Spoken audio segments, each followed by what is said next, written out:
রাকিব, তোর এমন কোনোদিনও মনে হয়েছে আমি তোর থেকে নীলকে বেশি ভালোবাসি, কিংবা নীলের থেকে তোকে বেশি ভালোবাসি? আমি তো দুজনকে একই চোখে দেখতাম। তাহলে তুই কিভাবে পারলি এগুলো করতে? তোরা কাজটা ঠিক করিসনি রে। তুই যখন নীলকে মেরেছিলি তখন কয়েকটা আঘাত আমার বুকে এসে লেগেছিল। নীলের কান্না আমার সহ্য হয় না, সেটা তুই খুব ভালো করেই জানিস। তারপরেও তুই এমনটা করলি। তোমরা তিনজন সমান অপরাধী। এই মুহূর্তে বাসা ত্যাগ করবে, না করলে পুলিশ আসছে। থানায় আমি অলরেডি খবর দিয়েছি। নীলু নিচে পড়ে আছে, কান্নায় বুক ভেসে যাচ্ছে। নূরজাহান নীলুকে হাত ধরে তুলে রাকিবের হাতে দিয়ে বললেন, সবাইকে বাসা থেকে বের করে দিলেন। এখন যে করেই হোক নীলকে খুঁজে বের করতেই হবে। নূরজাহান বেগম রাতের ভেতরে বেশ কিছু টিভি চ্যানেলের নাম্বার কালেক্ট করে নীলের হারিয়ে যাওয়ার বিজ্ঞাপন দিলেন। এতে বাসা বাড়ি নাম, বাবার নাম বলতেই আটকে গেলেন। অবশেষে বলে দিলেন জিসান মাহমুদ, মায়ের নাম সামিরা, সাথে নীলের পিক দিয়ে দিলেন। এদিকে পরের দিন টিভিতে জিসান বিজ্ঞাপন দেখে চমকে ওঠে। তার নাম সামিরার নাম দেওয়া, সাথে ছেলে আব্দুল মাহমুদ নীল। তিনটা নাম যখন মিলে গিয়েছিল, তার উপরে বাসা ছিলেন, জিসানের মনে হলো নূরের বাসাও তো ছিলেন। সবকিছু যখন মিলে যাচ্ছে, ঠিক তখন স্ক্রিনে থাকা নাম্বারে কল দিল। নূরজাহান কল রিসিভ করলো। কে বলছেন? নূর, আমি জিসান বলছি। নূর এবার চুপ করে গেল। হ্যালো। জি, কোন জিশান? ঠিক চিনতে পারি নাই। ফোন কেটে দিতে যাবে তার আগে জিসান বলে উঠল, কেন করলে এমন? কেন কেড়ে নিলে আমার থেকে আমার ছেলে? ও হ্যালো, সরি, রং নাম্বার। বলেই কেটে দিল। পরে বেশ কয়েকবার ফোন দিয়েছিল, কেউ ফোন রিসিভ করেনি। পরের দিন জিসান সিলেটের উদ্দেশ্যে বেরিয়ে পড়ে। ফ্লাইটে চলে আসলো, তাই তেমন সময় লাগেনি। সকাল 10টার সময় জিসান দাঁড়িয়ে আছে নূরজাহানের বাড়ির দরজার সামনে। কলিং বিল চাপ দিলে নূরজাহান বেগম এসে দরজা খুলে দিলেন। জিসানকে দেখে ঘাবড়ে গিয়েছেন। ভেতরে আসুন। জিসান বাসের ভেতরে গেলে নূরজাহান পোস্ট দিয়ে পানি নিয়ে আসলেন। বলো, কি খাবে? তুমি ভালো করেই জানো আমি এখানে কেন এসেছি, তাই বলছি প্লিজ ফালতু কথা বন্ধ করো। আগে বলো আমার নীল কোথায়? সরি, ঠিক বুঝলাম না। আপনার নীল মানে? আপনি নীলকে কোথায় পেলেন? তুমি জানো না নীল আমার কে? নীল আমার ছেলে। ছিল, বাট এখন আর নেই। এখন নীল আমার ছেলে। তোমার কি লাগবে বলো, আর চলে যাও। আমার নীলকে লাগবে, দিয়ে দাও, চলে যাব। আপনার মাথায় কি কোনো কমন সেন্স নেই? সবই তো জানেন নীলকে খুঁজে পাওয়া যাচ্ছে না। আর যদি নীলকে খুঁজে পাওয়া যায়, তাহলে নীল তোমার সাথে যাবে না। আমার ছেলেকে আমার থেকে কেড়ে নিতে চাইছো? সরি, অলরেডি নিয়ে নিছো, কিন্তু কেন? কেন এমনটা করলে বলো? আমি নীলকে করিনি। মৃত্যুর আগে নীলের মা আমার কাছে নীলকে রেখে গিয়েছে। তোমাদের কারোর ছায়া যেন নীলের উপর না পড়ে। কলিজার টুকরা বান্ধবীকে তো হারিয়ে ফেলেছি, কিন্তু ওর রেখে যাওয়া সম্পদ নীলকে হারাতে চায় না, তাই নিয়ে এসেছি।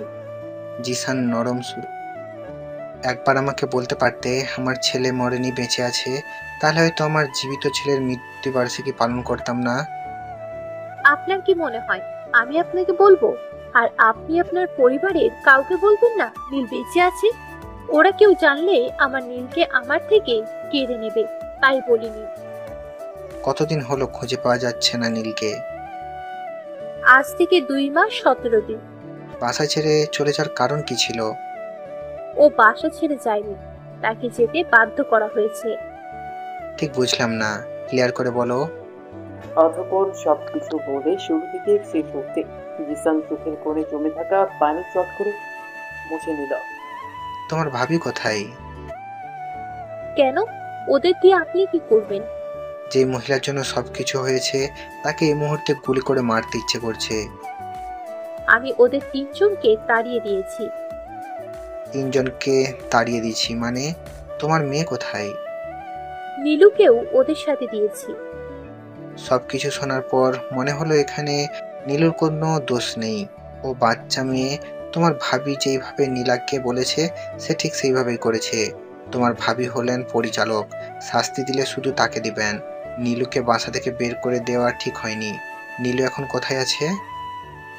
শুনেছি ওরা এখন আমার চাচাতো বোনের বাসায় আছে, এখান থেকে 50 কিলো দূরে। আচ্ছা, নীলের কোথাও বন্ধু আছে? হ্যাঁ, আছে দুজন। ওদের কাছে কোনো খবর পাওয়া যায়নি। নীলের সাথে ওদের কোনো যোগাযোগ নেই। কিভাবে থাকবে সিম পাল্টে ফেলেছে। আচ্ছা, ওর গার্লফ্রেন্ড মানে ছিল? হ্যাঁ ছিল তো, মাঝে মধ্যে বাসায় নিয়ে আসতো। মেয়েটার নাম মনে হয় নিশিতা। এর চেয়ে বেশি কিছু আমি জানি না, তবে নীলুর সাথে সবকিছু শেয়ার করতো। নিশিতার বাসা কোথায় জানো? না, ওসব কিছু জিজ্ঞাসা করা হয়নি। নীলু বলতে পারবে, কিন্তু ও তো এখন বাসায় নেই। আমার সাথে চলো। কোথায় যাব? নীলুর কাছে যাব। ওর থেকে নিশিতার সম্পর্কে সব জানতে হবে। কিন্তু নিশিতার সম্পর্কে জেনে আমরা কি করব? নিশিতা যদি সত্যি নীলকে ভালোবেসে থাকে, তাহলে নিশিতার সাথে নীলের কথা হয়। এর মাধ্যমে নীলকে খুব তাড়াতাড়ি খুঁজে বের করতে পারবো। ওদের কাছে আমি যেতে পারবো না, তবে ফোন করে সব জেনে নিতে পারি। নাম্বার নাও আর কথা বলো। 017। একবার দুইবার কল রিং হবার পর নীলু ফোন রিসিভ করলো। তুমি কি নীলা বলছো? জি, কিন্তু আপনি কে? আমি নীলের বাবা। আচ্ছা, নীলের গার্লফ্রেন্ড নিশিতার ঠিকানা দেবে? দিচ্ছি, মেসেজ করে। আচ্ছা, নীল কি সত্যিই নিশিতাকে ভালোবাসতো, নাকি ওরা শুধু বন্ধু ছিল? কি বলছেন? 4 বছরের রিলেশন ওদের। ভাইয়া নিশিতা আপুকে পাগলের মতো ভালোবাসে। ঠিক আছে, তুমি তাড়াতাড়ি ঠিকানা দাও। আর হ্যাঁ, কালকের ভেতরে বাসায় চলে আসবে। কিন্তু আঙ্কেল, আম্মু। তোমার আম্মু কিছু বলবে না, আমি আছি। যখন ফোন বাইরে চলে আসে, রাতে নুরও এসেছে। বাইরে এসে দেখে জিসান একা আসেনি, আরো দুইটা গাড়ি, সব মিলিয়ে 10 জন মানুষ এসেছে। ওনারা এতক্ষণ বাহিরে কেন দাঁড়িয়েছিলেন? জিসান কোনো কথা বললো না। নীলের ঠিকানায় পৌঁছে সবাই ওদের বাসায় ঢুকে পড়লো। এদিকে কাজের মেয়েটা চেঁচামেচি শুরু করে দিয়েছে। দরজা খোলার পরেই সবাই কিছু না বলেই ঢুকে পড়ে। চেঁচামেচি শুনে নিশিতার বাবা আর ভাই চলে আসে। এই মিস্টার, কারা আপনারা? অভদ্রদের মতো কিছু না বলেই বাসায় ঢুকে পড়লেন। আপনার মেয়ে নিশিতা কোথায়? জিসান নিশিতার বাবাকে উদ্দেশ্য করে বলল, আমার মেয়েকে কেন করছেন? কি করেছে আমার মেয়ে? কিছু করেনি। আমরা আপনার মেয়েকে দেখতে এসেছি। প্লিজ একটু ডেকে নিয়ে আসুন। কিন্তু কেন?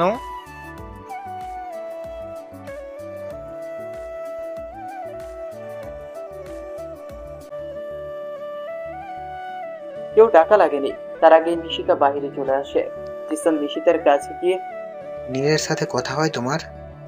কে নীল? আমি কোনো নীলকে চিনি না। দেখো, মিথ্যে বলো না। আমি জানি তোমরা একে অপরকে ভালোবাসো। বেশ কয়েকবার আমার বাসায় গিয়েছিলে। কি হলো, মনে পড়ছে না? এত তাড়াতাড়ি ভুলে গেলে? নিশিতা, কি বলছেন ওনারা? দেখো মা, তুমি ভয় পেও না। আমরা আর থাকা অবস্থায় তোমার কেউ কিছু করতে পারবে না। তুমি শুধু নীলের নাম্বার আমাকে দাও। আর সত্যি যদি তোমরা একে অপরকে ভালোবাসো, তাহলে আমি নিজে তোমাদের বিয়ে দেব। কালকে কথা হয়েছিল। 017। নীল কলেজ শেষে বিকালে চলে যায় তনু আর তোবাকে নিয়ে আসতে। কিছুক্ষণ পর একসাথে দুইজন আসে। তোবা এখন সামনে এসে নীলের পাশে বসে আছে, আর তনু পেছনে বসে আছে। গাড়ি চলতে লাগলো। নীলের সেই আগের মতো মুড অফ, চুপচাপ গাড়ি চালাচ্ছে। এদিকে পেছনে বসে থাকা তনু কথা বলার চেষ্টা করছে, কিন্তু কেন জানি কথাগুলো গলা উঠে আটকে আছে। ভাইয়া, সব সময় মুড অফ করে রাখো কেন? আমার কিন্তু এসব একদম ভালো লাগে না। কি বলো? সত্যি কি আমি মুড অফ করে রাখি? হয়েছে, আর হিহি করতে হবে না। সারাক্ষণ মন খারাপ করে বসে থাকো। এখন হাসছে। আর কোনো দিন মন খারাপ করলে চাকরি থাকবে না, বলে দিলাম। তোমার কথা শুনে তনু আর নীল একসাথে হেসে উঠল। হাসতে হবে না, যেটা বলেছি সেটা করে দেখাবো। তুবা, ওকে সরি আপু, আমার ভুল হয়ে গিয়েছে। ওকে নীল, ঠিক আছে। রাত 11টা। নীল আর রিফাত ছাদে বসে আছে। তখনই একটা অচেনা নাম্বার থেকে মেসেজ আসলো, জেগে আছো? থাকলে রিপ্লাই দিও। নীল কয়েক মিনিট চিন্তা করে কল দিল। কে আপনি ঠিক চিনলাম না। কল দাও বলছি। নীল কল দিলে ফোন রিসিভ হয়। হ্যালো, কে বলছেন? ও পাশে কোনো উত্তর নেই, চুপ করে আছে। হ্যালো হ্যালো, কথা বলুন, না হলে ফোন রাখছি। জি বলুন। আমি কি বলবো? মেসেজ তো আপনি করলেন, আবার বললেন ফোন দিতে। ঘুম আসছিল না তাই কল দিলাম। কি করছো? নীলের কণ্ঠ চেনা চেনা লাগছে। এটা তনু হয়তো, তবু শিওর হওয়ার জন্য বলতো যে আপনার পরিচয় দিন, না হলে ফোন রাখুন। আরে আমি তনু। আরে তনু আপু, কিছু বলবেন? কিরে, কার সাথে কথা বলছিস? না মানে ঘুম আসছিল না তাই কল দিলাম। কথা বলা যাবে? জি আপু বলেন, কি বলবেন আমি শুনছি। কার সাথে কথা বলছিস? হুজুরের মেয়ে জান্নাত। এই আপনি কথায় কথায় আমাকে আপু ডাকছেন কেন? আমি কি আপনার থেকে বয়সে বড় নাকি? আমার মনে হয় আপনি বড় হবেন, কারণ আপনি একজন টিচার। টিচার? আমি তো ক্লাস 4 আর 5 এর ছাত্র পড়াই। তাছাড়া আমার পড়াশোনা এখনো শেষ হয়নি। আচ্ছা আপু, তাহলে কি বলে ডাকবো? আবারও আপু বলেন কেন? আচ্ছা আপনার সাথে কিছু কথা ছিল, কথাগুলো শোনার পর রাগ করবেন না তো? জি বলুন, কি বলবেন? আজকে নয়, কালকে বলবো। 7টার সময় চলে আসবে। পরদিন সকাল সকাল তনুর কথা অনুযায়ী ওদের বাসায় চলে আসলো। তনু আজকে তুবাকে আসতে দেয়নি, বলেছে আজকে নাকি তুবার ক্লাস হবে না। ওর মা জানতে চাইলে বললো আজকে সকালে যেতে হবে, কারণ মিটিং আছে। গাড়ি চলছে, আজকে তনু নীলের পাশে এসে বসেছে। বলবো, তার আগে এটা বলো, কথাগুলো শোনার পর যদি তোমার ভালো না লাগে তাহলে সব কিছু এখানেই ভুলে যাবে, বাইরে কেউ যেন জানতে না পারে। আরে কি এমন কথা বলুন, কেউ জানবে না। তনু কিছুক্ষণ চুপ থেকে আপনি আমাকে বিয়ে করবেন? তনুর এমন কথা শোনার পর নীল হা করে তাকিয়ে আছে তনুর দিকে। তনু আবারও বলতে শুরু করলো, আমি প্রেম ভালোবাসায় বিশ্বাসী নই। আপনাকে আমার ভালো লাগে, জানি এটা পাপ, তবুও আমি এই পাপ করতে যাচ্ছি, কারণ সত্যি আমি আপনাকে মনে মনে ভালোবেসে ফেলেছি। আপনি কি আমাকে আপনার আপনার করে নেবেন? আপনি কি আমাকে আপনার করে নেবেন? তনু কথাগুলো বলে নীলের মুখের দিকে তাকিয়ে আছে। নীল সামনে তাকিয়ে গাড়ি চালাচ্ছে। তনুর বলা কথাগুলো নীলের হজম হচ্ছে না, তাই চুপচাপ বসে আছে। কি হলো, কোনো কথা বলছেন না কেন? কিছু একটা বলুন। কি বলবো আপু, আমার কিছু বলার নেই। আমি আপনাকে বিয়ে করতে পারবো না। কিন্তু কেন? কারণ জানতে পারি? নাকি নিশিতাকে ভুলতে পারছো না? কথা সেটা নয়, আমি আপনাকে ভালোবাসার চোখে কখনো দেখিনি। আমি জানি তুমি অসম্ভব ভালো একটা ছেলে, তবুও আমার তোমাকে ভালো লাগে। আপনি আবেগের মধ্যে আছেন, বাস্তবতা বড় কঠিন। আমাদের সম্পর্ক হতে পারে না, আর হলেও কেউ মেনে নিবে না। বাস্তবতা কঠিন সেটা আমিও জানি, কিন্তু আমার বাবা মা রাজি আছেন। আমি আপনাকে বলার আগে আমার বাবা মাকে বলেছি, ওনারা সবাই আপনাকে পছন্দ করে। শুধু আপনার মতামত জানতে চাইছি। আমি ওনাদের মিথ্যা বলেছি, আপনিও আমাকে ভালোবাসেন। আমি পারবো না আপু, সরি। আপনার সমস্যাটা কোথায় সেটা বলবেন, নাকি আমি দেখতে খারাপ? আমি হয়তো আপনার চেহারা দেখতে পারিনি, কিন্তু আপনার মন অনেক সুন্দর। আপনার বাবা জানেন আমার ফ্যামিলি আছে। আসল সত্যটা কেউ জানে না। জানার পর হয়তো আপনার বাবা আমাকে গুলি করে মারবে। আমি অনাথ, আমার বাবা মা এই পৃথিবীতে, আমি অনাথ। আমার বাবা মায়ের পৃথিবীতে কেউ নেই। একজন ভদ্র মহিলা আমাকে সন্তানের পরিচয় বড় করেছিলেন, তারও কিছুদিন আগে ও লাগি মেরে বের করে দিছে। এখন আপনি বলুন, আমি বিয়ে করে আপনাকে কোথায় রাখবো? না আছে বাড়ি, না আছে ঠিকানা, না আছে টাকা, এর মধ্যে কোনোটাও আমার নেই। আমাকে এসব বলতে হবে না। আপনার বিষয়ে আপনার থেকে বেশি আমি জানি। আপনার কথা আব্বুর কাছে বলার পর উনি সময় নিয়েছিলেন। ওই সময় রিফাতের কাছ থেকে সব কিছু জেনে নিয়েছেন। কোনটা সত্য কোনটা মিথ্যে সবই বলেছে রিফাত। তাই তো আব্বু আপনাকে পছন্দ করেছে, কারণ আমাদের কোনো ভাই নেই। আব্বুও চায় বিয়ের পর আমরা দুই বোন আম্মু আব্বুর কাছেই থাকি, কিন্তু এই যুগে এমন ছেলে কোথায় পাবেন তাই তো আপনাকে বেছে নিয়েছেন।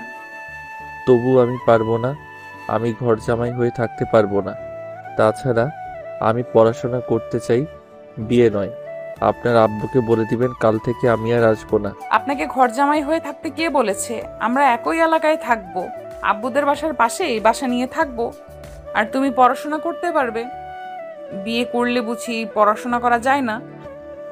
প্লিজ আপনি বোঝার চেষ্টা করুন, আমি পারবো না। আপনার কাছে যতটা সহজ মনে হচ্ছে, আসলে বিয়ে ততটা সহজ নয়। যখন সংসারে চাপ পড়বে না, তখন মাথা ঠিক থাকবে না। নীলের হাতটা গিয়ারের উপর রাখা ছিল। তনু নীলের বাম হাতের উপরে হাত রেখে আলতো করে ধরে আস্তে আস্তে নীলের হার্টবিট বাড়তে লাগলো। হাত পা বুক সব কেঁপে কেঁপে উঠছে। প্লিজ হাত সরাও।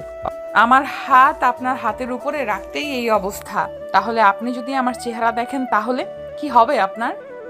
এই বলে চোখের উপর থেকে কালো কাপড়টা সরিয়ে নিল। বিশ্বাস করেন রাসেল ভাই, আমার দেখে সেরা সুন্দরী ছিল। আমি কখনো পরী দেখিনি। যদি দেখতাম তাহলে বলে দিতাম। তনু মেয়েটা পরীর চেয়েও সুন্দর। চেহারায় হাত রাখলে লাল হয়ে যাবে।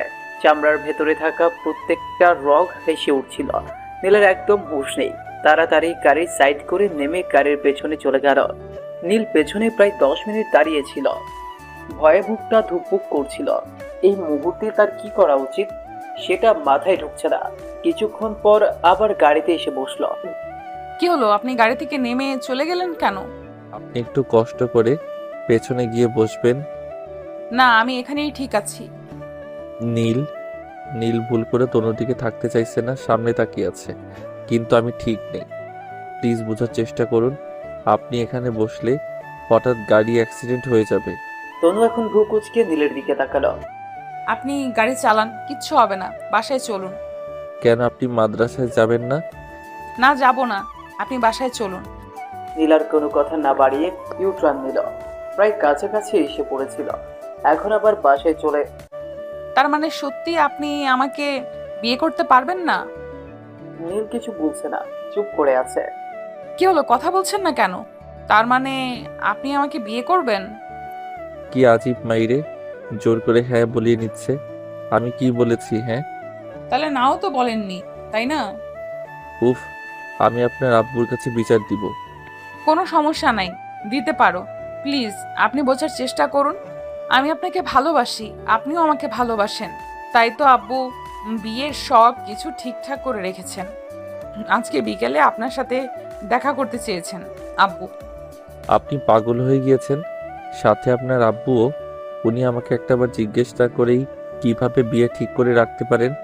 আপনাকে খুব ভালো একটা মেয়ে মনে করতাম, কিন্তু আপনি সবার মতো মুখোশ পরা শয়তান বেরিয়ে আসলেন।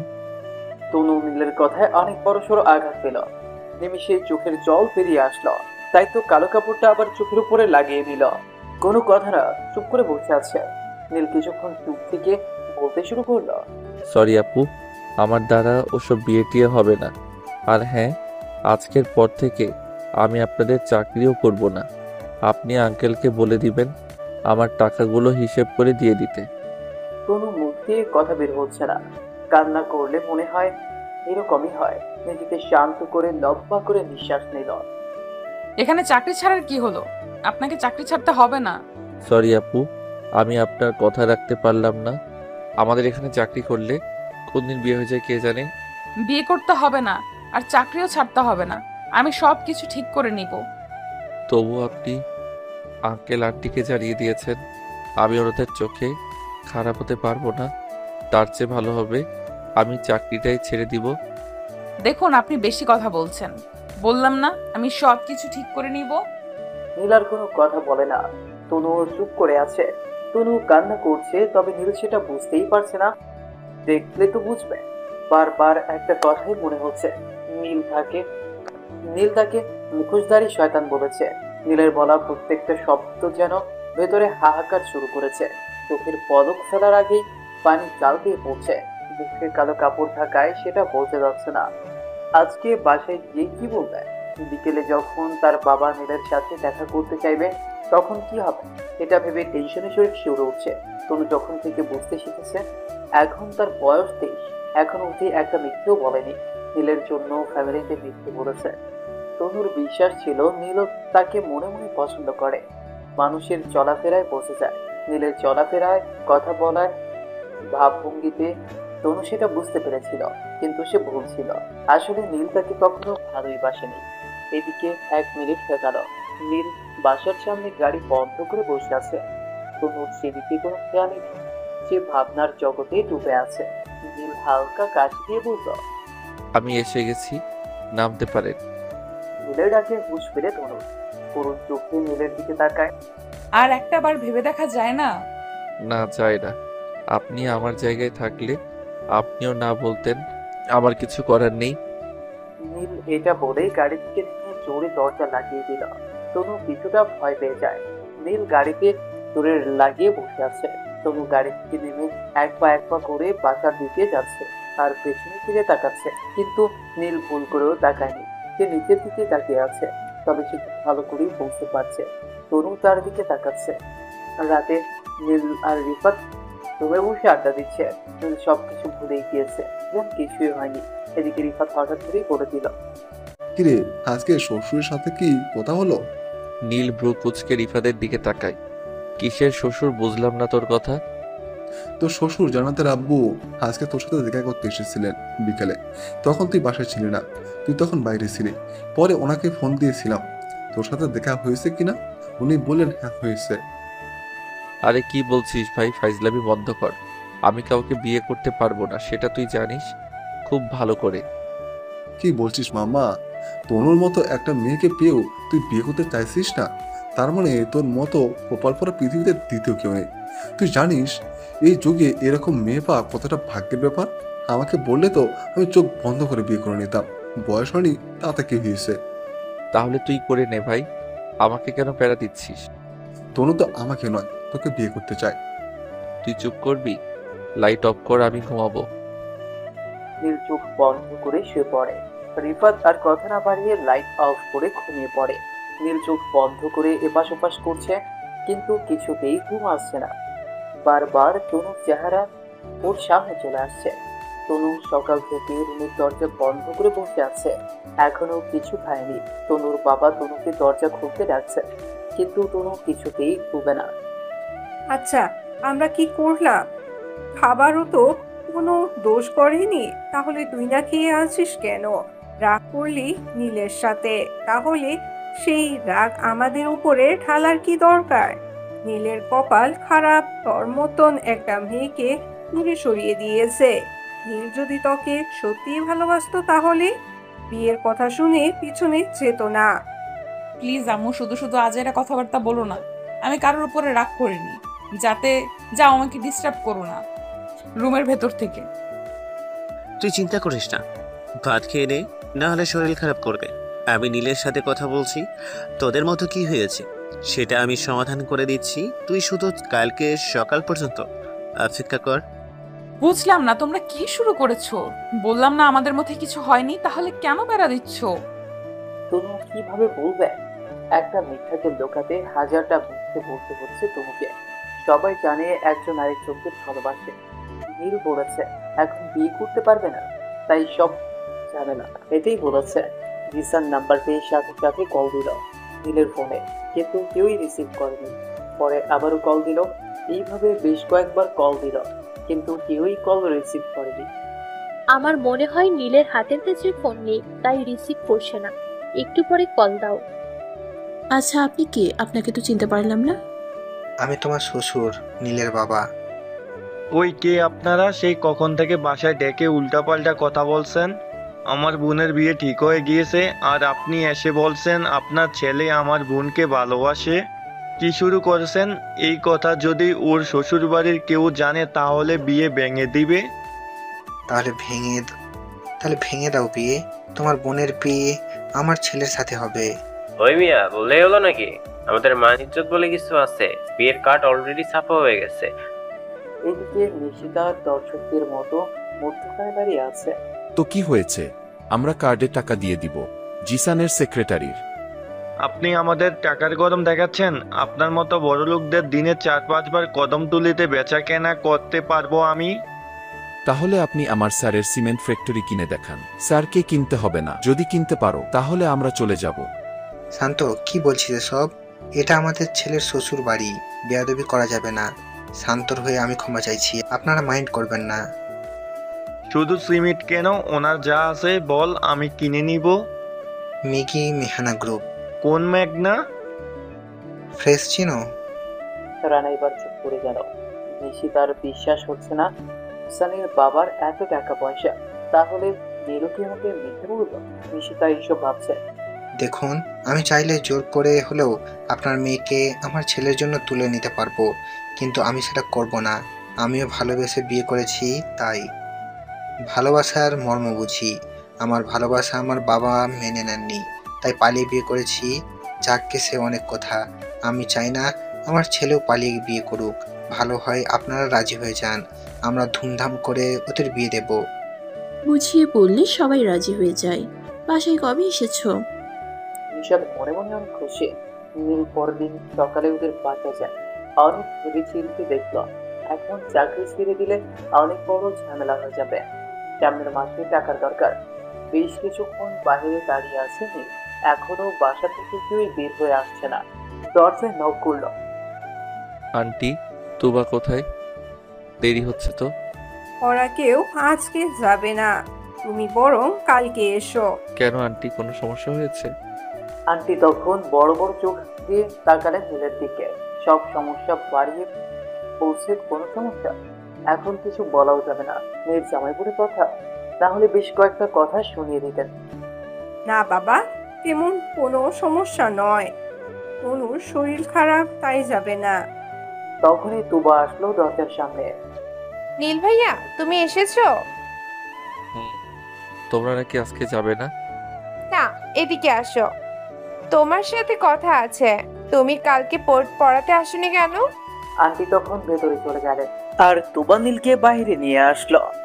আচ্ছা, কি হয়েছে ভাইয়া? তুমি আপুকে কি বলেছো? কই, আমি কি বলবো?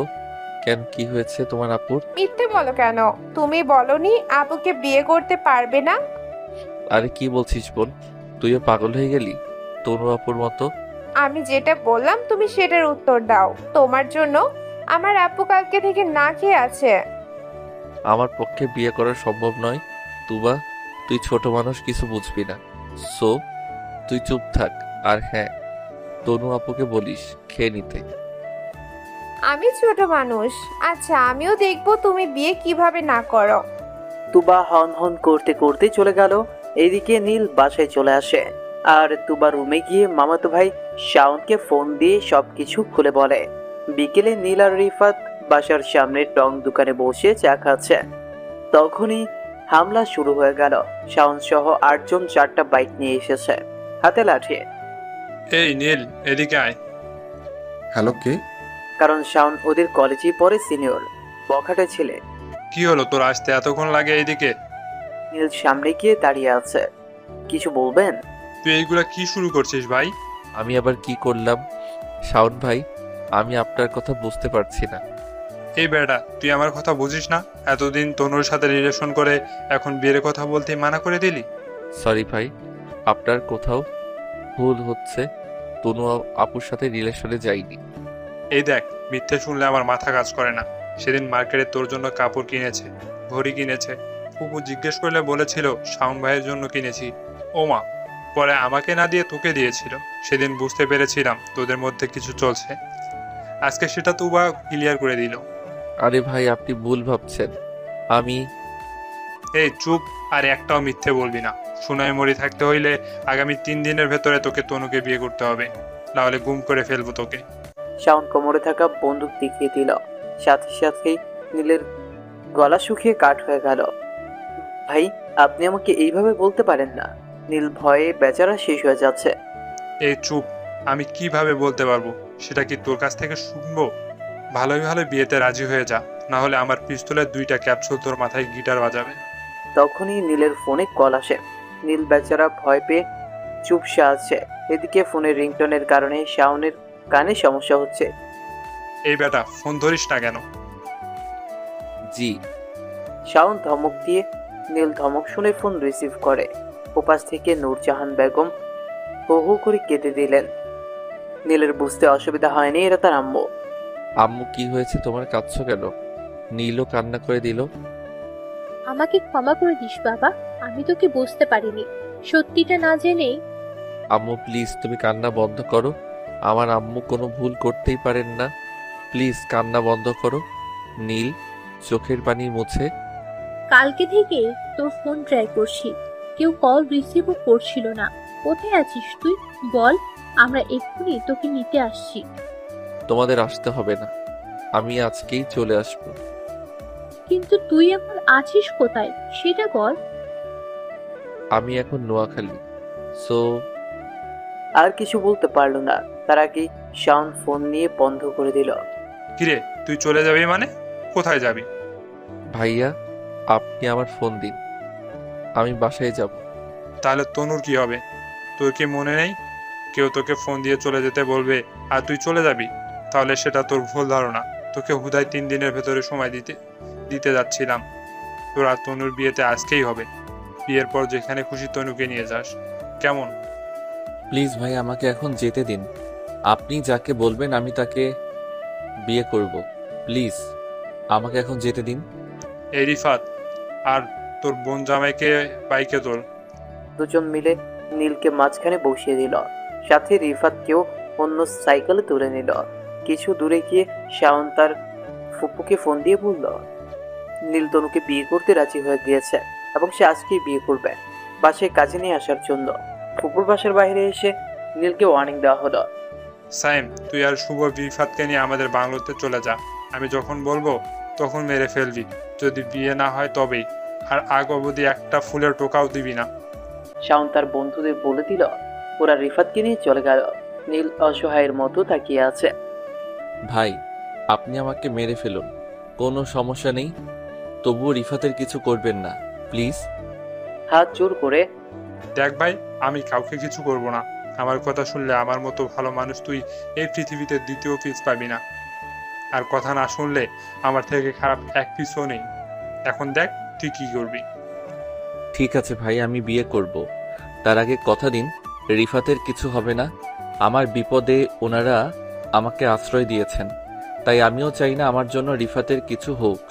আরে ভাই, আমি এতটাও খারাপ নই, তোর জন্য তনুকে মরতে যাচ্ছিল তাই আমি এরকম করেছি। রিফাতের কিছু হবে না, এখন তুই লক্ষ্মী ছেলের মতো মুখটা ভালো করে পরিষ্কার কর। শাওন নীলকে নিয়ে বাসার ভেতরে চলে যায়। এদিকে কাজীও চলে এসেছে। কেউ জানতে চায়নি নীল হঠাৎ করে আবার কিভাবে রাজি হলো, তাও নিজের ইচ্ছায়। সবাই মনে করেছে শাওন তাকে বুঝিয়ে বলেছে, তাই হয়তো রাজি হয়ে গিয়েছে। তুবা তনুর রুমে যায়। এই আপু তাড়াতাড়ি রেডি হ, নীল ভাইয়া চলে এসেছে, একটু পরে কাজীও চলে আসবে। আচ্ছা তোর নীল ভাইকে একটু আমার রুমে পাঠিয়ে দিবি? কেন, এখন রুমে এসে কি করবে? তাছাড়া আমিও বলেছিলাম আসতে, সে বলল একেবারে বাসর ঘরে আসবো। থাপ্পড় মেরে কান লাল করে ফেলবো, চল যাই এখান থেকে। তুবা মুখ ভেঙচি কেটে চলে আসলো। অতঃপর বিয়েটা হয়েই গেল। কবুল বলার আগ অব্দি হাজারো চিন্তা মাথায় ঘুরপাক খাচ্ছিল। আল্লাহ, এ কোন পরীক্ষায় আমাকে ফেলে দিলে? এখন যদি আম্মু জানতে পারেন আমি কাউকে না জানিয়ে বিয়ে করে ফেলেছি, তাহলে আবার আরেকটা ভুল বোঝাবুঝি শুরু হবে। যখনই সবকিছু ঠিক হতে যাচ্ছিল ঠিক তখনই আমার সব এলোমেলো হয়ে যাচ্ছে। তনু তুমি কাজটা ঠিক করনি, পস্তাতে হবে তোমাকে। নীল তনু রুমের ব্যালকনিতে দাঁড়িয়ে আছে। তনু খাটের উপরে বসে আছে ঘুমটা দিয়ে। নীলের সেই দিকে কোনো খেয়াল নেই। রিফাতের জন্য টেনশন হচ্ছে, তার হাতে ফোনও নেই, কিভাবে জানবে রিফাত কেমন আছে? এদিকে আম্মু তো টেনশনে পাগল হয়ে যাবে। শাওন ফোনটাও দিয়ে যায়নি। 4-5 ভাবতে ভাবতে রুমে গিয়ে দেখে তনুর মোবাইল বালিশের পাশে রাখা। চট করে ফোন হাতে নিয়ে কল লিস্টে ঢুকতে যাবে, কিন্তু ঢুকতে পারে না, লক করা ছিল ফোন। এই মুহূর্তে তনুর ফোন দিয়ে কথাটা বলা ছাড়া আর কোনো উপায় নেই। এদিকে তনুর সাথে কথা বলতেও ইচ্ছে করছে না, ফোন হাতে নিয়ে পায়চারি করছে। লকটা খেলে দেওয়া যাবে? তনুর দিকে ফোনটা বাড়িয়ে দিল। তনু চুপচাপ লক খুলে আবার নীলের হাতে ফোনটা দিয়ে দিল। রিফাতকে কল করলো। হ্যালো, কে? আমি নীল বলছি, তুই এখন কোথায়? আমি তো বাসায়। কিন্তু তুই এখন বাসার ওখানে বিড়াল না মেরে আমাকে কেন কল দিয়েছিস? তোর ফাইজলামির গোষ্ঠী শুদ্ধ বিনাশ করে দিব। শাওন তোর কোনো ক্ষতি করেনি তো? আরে বেটা, ওই শালা তো আজ তো একটা ফাফর পাস। শালা বাচ্চাদের খেলনা পিস্তল দিয়ে আমাকে ভয় দেখিয়েছে। কি বলছিস? আরে বেটা, আমাকে নিয়ে আটকে রাখা হয়েছিল। 7টার দিকে শাওন এসে আমাকে খুলে দিল, বললো বাসায় চলে যেতে, সাথে হাতের মধ্যে পিস্তল ধরে দিল। আমি হাতে নিয়ে দেখলাম ওটা ভাঙ্গা সুপার গুল দিয়ে জোড়া লাগানো হয়েছে। তুই তো শালা ভয় শেষ হয়ে যাচ্ছিলি। রিফাতের কথা শুনে হাসতে হাসতে লুটিয়ে পড়ে। এই আর হাসতে হবে না, যা বিড়াল মার। নীল রিফাত টুট টুট টুট ফোন কেটে দিল। নীল এবার আম্মুকে কল দিতে যাবে, কিন্তু দিতে পারে না। যে নাম্বার থেকে কল এসেছিল ওই নাম্বার নীলের মনে পড়ছে না, তাই নিচের ফোনে কল দিল নাম্বার আনার জন্য, কিন্তু শাওন ফোনটা রিসিভ করছে না। বেশ কয়েকটা দেবার পরেও যখন ফোন তুলছিল না, তখন বিরক্তি নিয়ে তনুর ফোনটা খাটের উপর ছুঁড়ে মারে। এতে ফোনের তো কিছু হয়নি, তবে তনুর হাতে গিয়ে পড়ে। তনু উফ বলে শব্দ করে।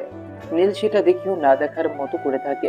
এদিকে হঠাৎ করে কথা বলতে বলতে ফোন কেটে বন্ধ হয়ে যাওয়াটা স্বাভাবিকভাবে নিতে পারেনি নূরজাহান ও জিসান, তাই তারাও নোয়াখালীর দিকে বেরিয়ে পড়লেন।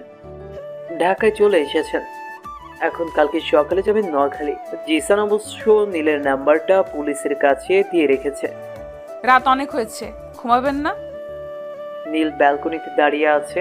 হঠাৎ তনু এই কথাটা বলে উঠল। পেছনে তাকিয়ে দেখলো তনু দাঁড়িয়ে আছে মাথায় ঘুমটা দিয়ে। না, আমি ঘুমাবো না, আপনি ঘুমান, আরামসে ঘুমান। এরকম ভাবে বলছো কেন? তো কিভাবে বলবো শুনি? আমার ঘুম হারাম করে এসে বলছেন ঘুমাবো না কেন? যাও ঘুমাও গিয়ে।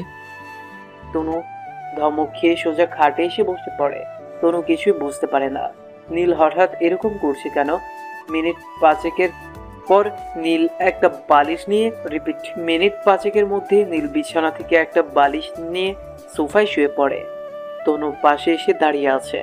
নীল চোখ বন্ধ করে ঘুমানোর চেষ্টা করছে, কিন্তু কিছুতেই ঘুম আসছে না। বারবার মায়ের কথা মনে পড়ছে। সবকিছু তো ঠিক হতে যাচ্ছিল, মাঝখানে এই আপদটা এসে সব গোলমাল করে দিল। চোখ খুলে দেখে তনু এখনো দাঁড়িয়ে আছে। নীলের মাথা খারাপ হয়ে যায়। কি সমস্যা আপনার? আপনার না ঘুম পাচ্ছিল, তাহলে না ঘুমিয়ে এখানে দাঁড়িয়ে আছেন কেন? কিভাবে ঘুমাবো? আপনি তো এখানে শুয়ে আছেন। আপনার মনে আছে আজকে আমাদের বাসর রাত? খাটে চলুন। বুঝলাম না, কিসের বাসর রাত? আমি তো এই বিয়ে মানি না। আমাকে জোর করে এই বিয়েতে রাজি করানো হয়েছে। আপনার লজ্জা করলো না নিজের থেকে 3 বছরের ছোট একটা ছেলেকে বিয়ে করতে? আপনি না নিজের ইচ্ছেতেই আমাকে বিয়ে করতে রাজি হয়েছিলেন, তাহলে এখন কেন বলছেন আপনাকে জোর করা হয়েছে? বিশ্বাস না হলে আপনার ভাই শাওনকে জিজ্ঞেস করে দেখুন, সত্য মিথ্যে প্রমাণ হয়ে যাবে। দেখুন, এই বিষয়ে আমি কিছুই জানতাম না। আর জানার দরকারও নেই, আমাকে পেয়ে গেছেন তো ব্যাস, তাতেই হলো। আপনি খুশি থাকলেই চলবে। এখন চুপচাপ গিয়ে ঘুমান।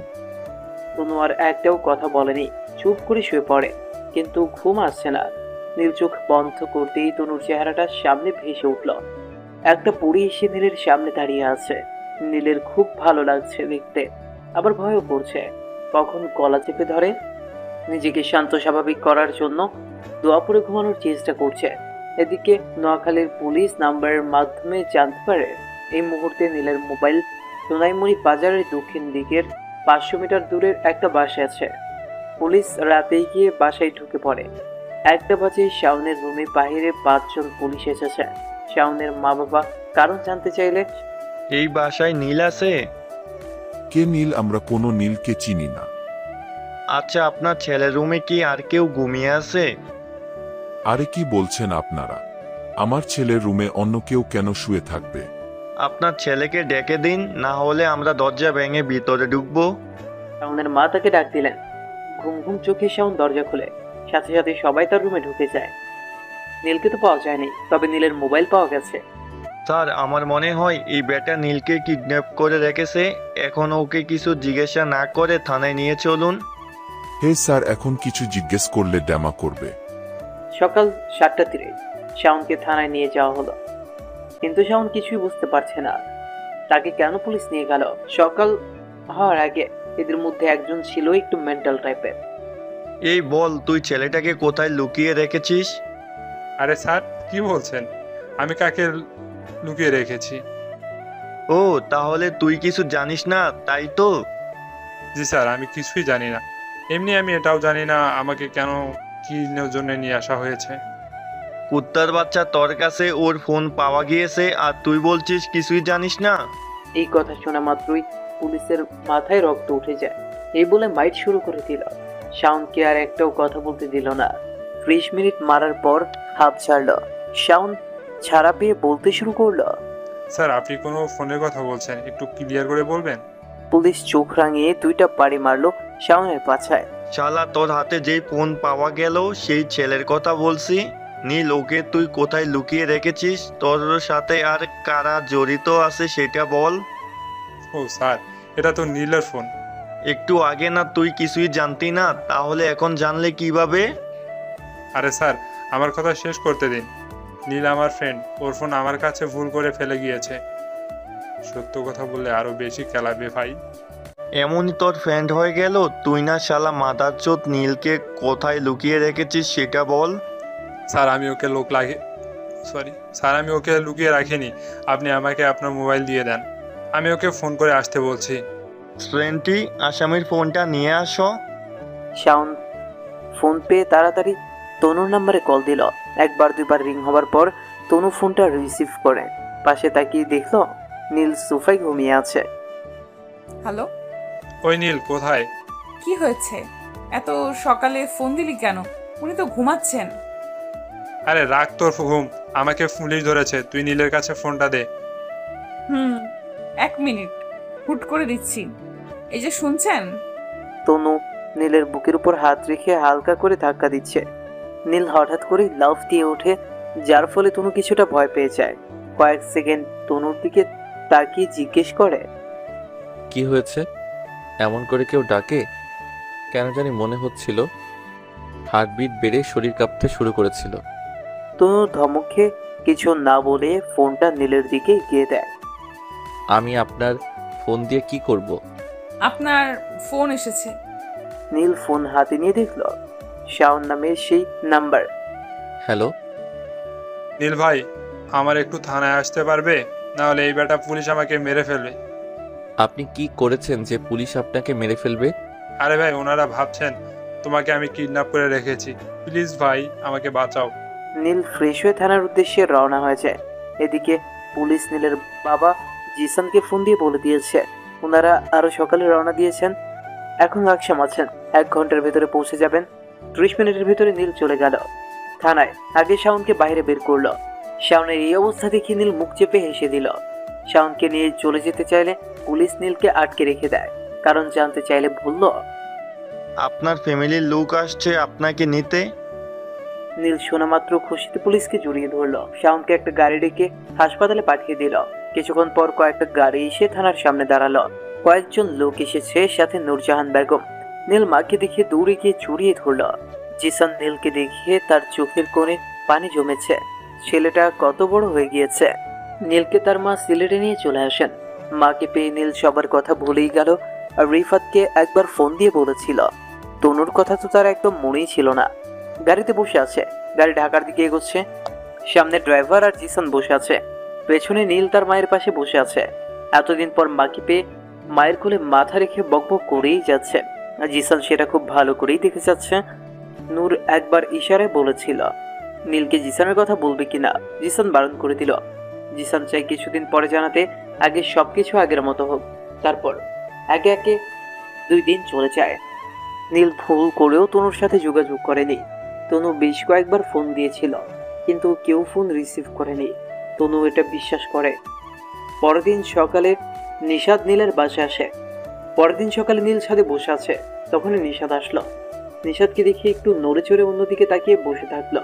নিশাদ কাছে এসে নীলের পাশে বসে বলল, হালকা কাশি দিল। অমনি নীল হালকা চোখে একবার তাকালো নিশাদের দিকে। বাসায় কবে এসেছো? নীল চুপ করে আছে, কোনো কথা বলতে ইচ্ছে করছে না। কেন জানি এই মুহূর্তে নিশাদকে সহ্য হচ্ছে না। চট করে মনে পড়ে যায় সেদিন নিশাদ নীলকে জালুস বলে গালি দিয়েছিল। নিমিষেই মাথা খারাপ হয়ে যায়। কি হলো, কথা বলছো না যে? মনে হয় অভিমান করে আছো। অভিমান করার কথা, আমার ওই দিন ওরকম করে বলা ঠিক হয়নি। কে আপনি? নিশাদ কিছুটা অবাক হয়ে বলল, কে মানে? আমাকে তুমি চিনতে পারছো না? ফাইজলামি করছো কেন? ফাইজলামি করব কেন? এই তুই কে, আর এখানে কি করছিস? ফাইজলামি চুদাই, তুই কে? তোকে চিনবো? কত সুন্দর একা একা বসেছিলাম, কালির বেটি এসে মুড খারাপ করে দিল। নিশাদ কিছুক্ষণ চুপ থেকে চলে গেল। নীল দেখতে পেয়েছে নিশাদ চোখের জল আড়াল করার ব্যাপক চেষ্টা করেছে, কিন্তু পারেনি। নীলের ভাবতেই অবাক লাগে, মানুষ এত বেহায়া কেমনে হয়। এত কিছুর পরেও ভাব জমাতে এসেছে। নীল একা একা বিড়বিড় করছে। মন খারাপ হয়ে যাওয়াতে নীল নিচে চলে আসে। নূরজাহান বেগম খাবার টেবিলে বসে আছেন, তার পাশেই নীলু আর মামুনি বসে আছে। আপনাদের বলা হয়নি, সেদিন নোয়াখালী থেকে ফিরে পরের দিন নীলু আর মামুনিকে বাসায় নিয়ে এসেছিল। মানুষ মাত্রই ভুল করে। যে মানুষগুলো ভুল করে, ভুল বুঝতে পেরে স্বীকার করে নেয়, আমাদের উচিত তাদেরকে ক্ষমা করে দেওয়া। আম্মু তো প্রথমে সোজা না করে দিয়েছিলেন। আমার জোরাজোরিতে আম্মু রাজি হলেন। সেদিন জিসান আঙ্কেল ঢাকা চলে যাবেন, ওনাকেও নিয়ে গিয়েছিলাম। রাকিব আমার বয়সে বড় হয়। জিসান আঙ্কেল তাকে সাথে করে নিয়ে গেছেন, ওনার কোম্পানিতে চাকরি দিবেন। নীলু এখন অবধি আমার সামনে চোখের দিকে তাকিয়ে কথা বলেনি। কিভাবে বলবে? ভুল তো আর ছোটখাটো করেনি। আম্মু তো এখনো মাম্মির সাথে কথা বলেননি, যদিও আমি নিজেও এখনো কথা বলিনি। বলবো, সময় আসুক। বাসায় নিয়ে এসেছি তার মানে এই নয় সবকিছু বলে গিয়েছি। আমি চাই না আমার ফ্যামিলির কুকর্ম কেউ জানুক। পাশে নানা ভাই বসে আছেন, ওনার সাথে আমার কোনো ঝামেলা নেই। এই বুড়ো আমাকে রেখেই খাওয়া শুরু করে দিয়েছো। কি করব, তোকে তো আজকাল খুঁজেই পাওয়া যায় না। আর তাছাড়া তুই তো বউয়ের সাথে আড্ডা দিতে বিজি ছিলি। আরে কি বলো, এখানে বউ কোথা থেকে আসলো? নীল, তুই নিশাদকে কি বলেছিস? নিশাদকে আমি কি বলবো? ওই আমি তো কিছু বলিনি। তুই কিছু না বললে নিশাদ কান্না করে বাসা থেকে চলে গেল কেন? ও আরে, ওর একটা ফোন এসেছিল। নিশাতের বান্ধবী রোহির অ্যাক্সিডেন্ট হয়েছে, তাই হাসপাতালে গিয়েছে। তুই মিথ্যে বলছিস? দেখ, শান্তিতে খেতেও দিবে না। নীল চেয়ারে বসে খাবারগুলো মুখে দিতে লাগলাম। কি হয়েছে বল আমাকে। আমি কিন্তু এখন উঠে চলে যাব। আচ্ছা, যেতে হবে না। খাওয়া শেষ করে আমার রুমে আয়, কথা আছে। আম্মু চলে গেলেন। নীল চুপচাপ খেয়ে যাচ্ছে। এই কম করে খাবার খা, না হলে মোটা হয়ে যাবে। নীলের দিকে তাকিয়ে পানি খেয়ে বসে আছে। ও মা, মন খারাপ কেন? আচ্ছা খেয়ে নে। তুই মোটা কিভাবে হবি? তোর তো শরীরে কিছুই নেই, শুধু হাড়গোড় ছাড়া। নীলু এবার ফিক করে হেসে দিল, তবে কিছু বলল না। বলার মুখ তার নেই। নীলের দিকে তাকিয়ে ভাবছে। কি রে, এইভাবে তাকিয়ে কি ভাবছিস? না খেলে উঠে চলে যা, না হলে আমার দিকে যেইভাবে তাকিয়ে আছিস পরে আমার পেট ব্যথা করবে। নীলের দিকে তাকিয়ে মুচকে হেসে চলে যায় রুমে। এদিকে মামুনি আমাদের এসব কথাবার্তা শুনে অবাকের উপরে অবাক হচ্ছেন। এত ভালো সরল মনের ছেলে তাকে কত কষ্টই না দিয়েছে, তবু সব কষ্ট হাসি মুখে মেনে নিয়েছে। একবারও প্রতিবাদ করতে চায়নি। সে নিজের উপরে নিজের ঘৃণা হচ্ছে। কি করে পারলাম ছেলেটার উপর মিথ্যা অভিযোগ দিতে? এত কিছুর পরেও তার বাবা ভাতের উপরে আঙুল ফুরাচ্ছে। নীল সেটা খুব ভালো করে খেয়াল করেছে। মামুনি, কি ব্যাপার বলো তো? তুমি না খেয়ে তো কি ভাবছো? আচ্ছা, তোর কখনো মনে হয়নি আমরা যা কিছু করেছি তার জন্য আমাদের শাস্তি পাওয়া উচিত? মামুনি, প্রতিশোধ নিয়ে কখনো সমস্যার সমাধান হয় না। আমাদের কাছের মানুষগুলো ভুল করবে, তাই বলে তাদের শাস্তি দিতে হবে নাকি? আর শাস্তি দিলে সেই মানুষটা দ্বিতীয়বার একই ভুল করে দ্বিতীয়বার ভাববে না। আর যদি আমরা তাদের শাস্তি না দিয়ে ক্ষমা করে দিও, তাদের একটু ভালোবেসে বুঝাই, তাহলে সে বুঝবে আর একই ভুল দুইবার করার চিন্তাও করবে না। আর তোমরা যেই ভুলটা করেছো না, তার শাস্তি হলো তুমি আমাকে যতটা ভালো আগে বাসতে ঠিক ততটা ভালোবাসবে এখন। এটা আমার অর্ডার। মামুনি কি বলবেন কিছু বলার ভাষা খুঁজে পাচ্ছে না। চোখের কোণে পানি চিকচিক করছে। কি হলো মামুনি, তুমি আবার বাচ্চাদের মতো কান্না করছো কেন? আমি এই ফ্যামিলির কেউ না থাকা সত্ত্বেও ছোটবেলা থেকে এখন অবধি যতটা ভালোবাসা তোমরা সবাই আমাকে দিয়েছো, সেই ভালোবাসার কাছে এটা তো সামান্য চুল পরিমাণ অভিযোগ। তোমাদের জন্য আমি আমার প্রাণটা হাসি মুখে দিয়ে দিতে পারি। আমার একটাই অনুরোধ, আমি জানি না আমার বাবা মা কারা, আর জানতেও চাই না। আমি তো এটা মেনে নিয়েছি তোমরা সবাই আমার ফ্যামিলি, আমার আপনজন। কখনো কোনো দিন আমাকে আমার মায়ের থেকে সবার থেকে আলাদা করে দিও না, বাঁচতে পারবো না। চোখের পানি খাবারের উপর পড়ল। নীল তার রুমে চলে যায়। মামুনি আর নানা ভাই পাথরের মূর্তির মতো চেয়ারে বসে আছেন। বোমা, আমার ভাবতেও লজ্জা লাগছে। তুমি আমার ছেলের বউ কিভাবে হলে? ছেলেটা কি এত বড় হওয়া না দিলেও পারতে। খাবার টেবিল ছেড়ে চলে গেলেন। নীল রুমে বসে আছে, ফোন হাতে নিয়ে দেখলো তনু 100+ কল দিয়েছে।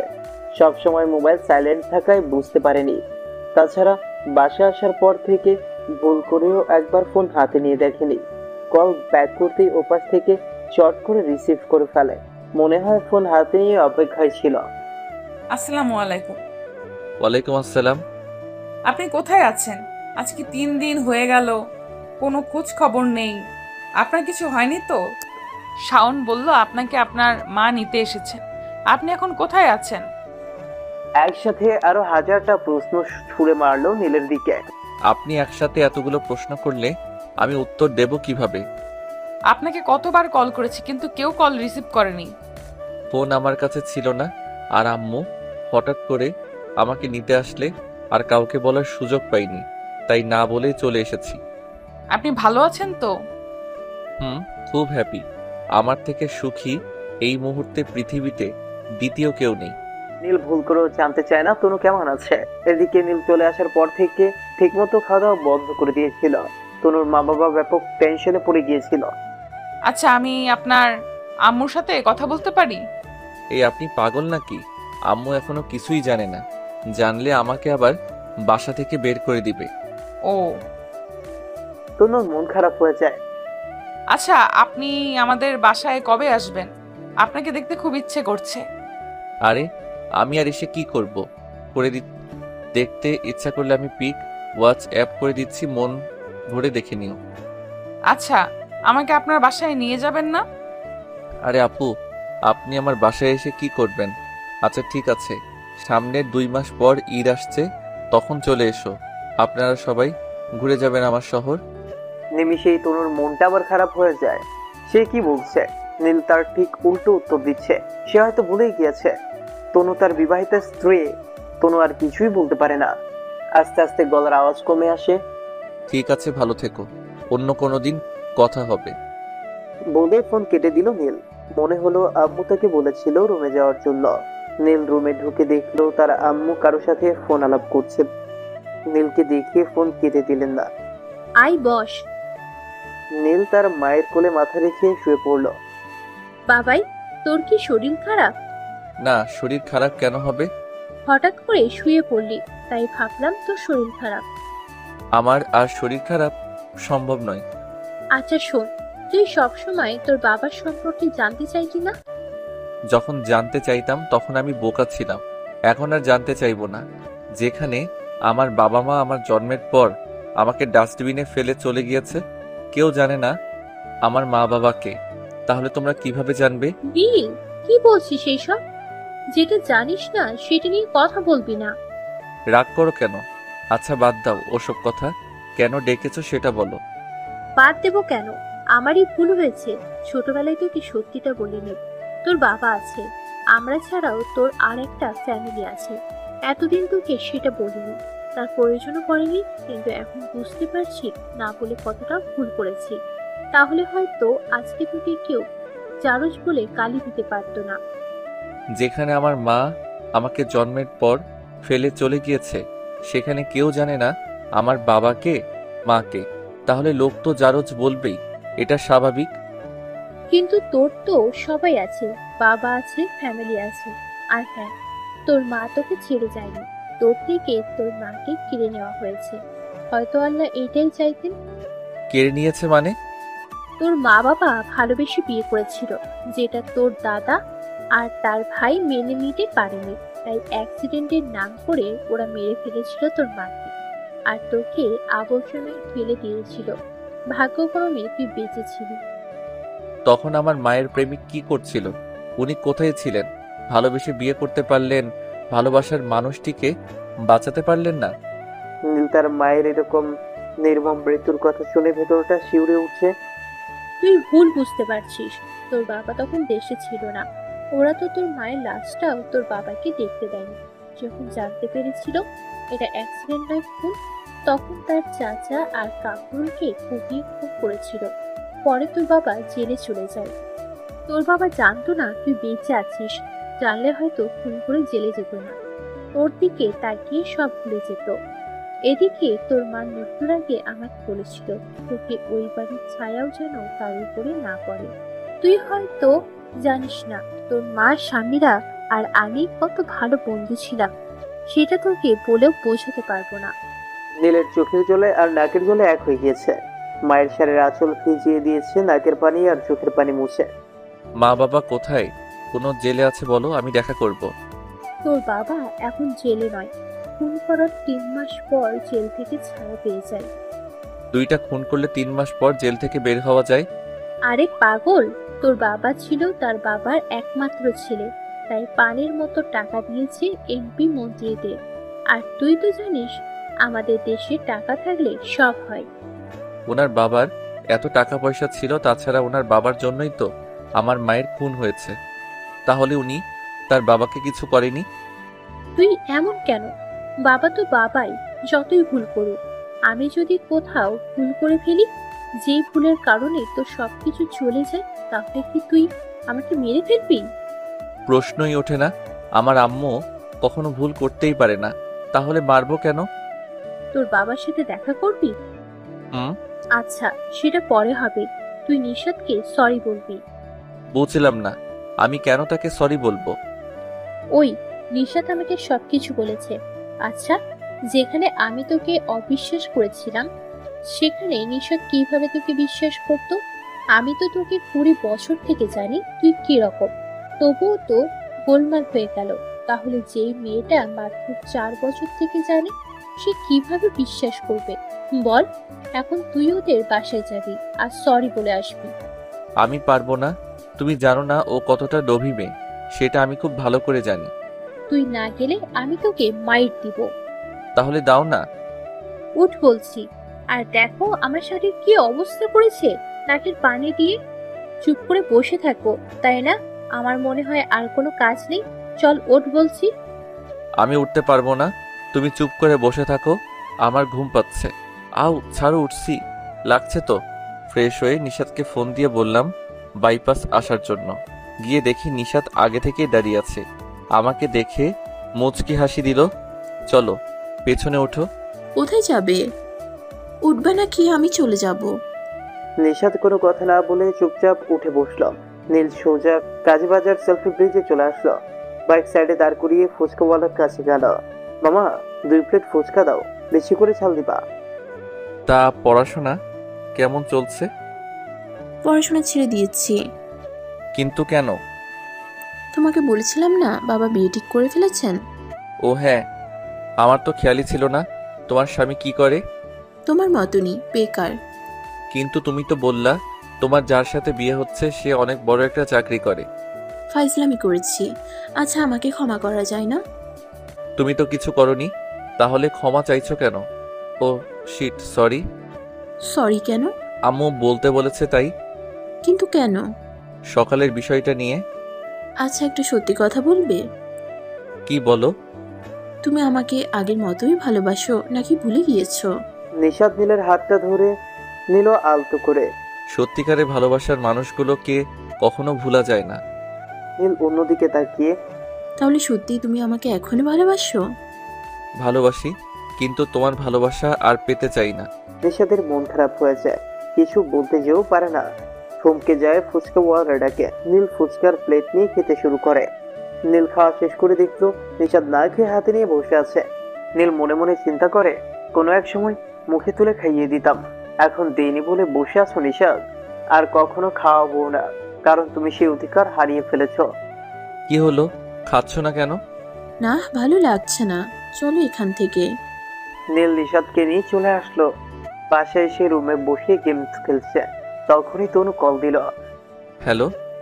আসসালামু আলাইকুম। ওয়ালাইকুম আসসালাম। কি করছেন? কি আর করব, বসে আছি। আচ্ছা আপু, পরে কথা বলি। নীলের মুখে কথায় কথায় আপু ডাকগুলো বুকের ভেতর ভীষণ যন্ত্রণা দেয়। টুপ করে 2 ফোঁটা জল গড়িয়ে পড়ে। তুবা পাশেই ছিল। তনুর হাত থেকে ফোন কেড়ে নিয়ে